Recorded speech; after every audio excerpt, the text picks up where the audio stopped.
Tonight, verifying the Florida DOGE report. Jacksonville's special committee on Duval DOGE comparing the state's numbers in this newly released report to the city's own numbers. Our investigative reporter Riley Phillips was at a meeting today where those findings were discussed. She's live right now outside of City Hall. Riley, the auditor's office for the council was able to provide some clarity for some of the items. Yes, the Duval DOGE committee asked the council auditor's office to review the Florida DOGE report and do their own analysis of the figures. I told you last week that the Florida DOGE report highlighted alleged DEI spending and excessive spending on things like overtime and capital improvement projects in the city. And while the auditor's office was able to verify most of the numbers in that report, committee members still have questions.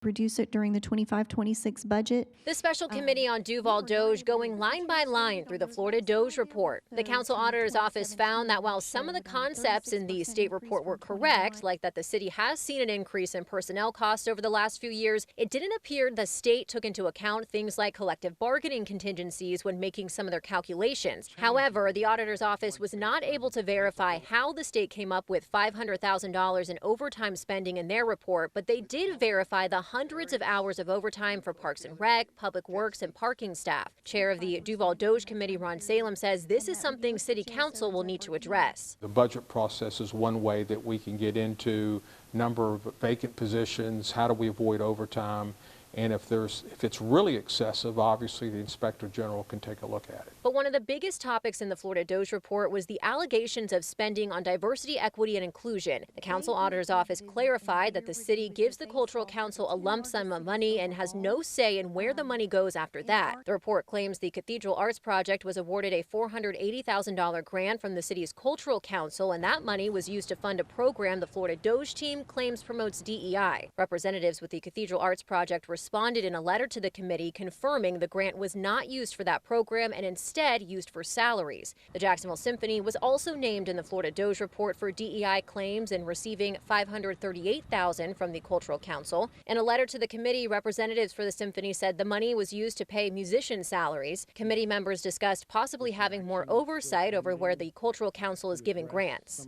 I think we'd like to see a bit more scrutiny on that. Whether that comes back to the council or we set up some guidelines that says you can't fund these particular areas in your $7 million. I think those things are up for discussion.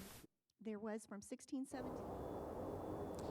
And Councilman Ron Salem says he will be sending the council auditor's report to the Florida DOGE team to see if they can provide any more details or clarity on some of the figures in that statewide report. Live in downtown Jacksonville, Riley Phillips, First Coast News on your side.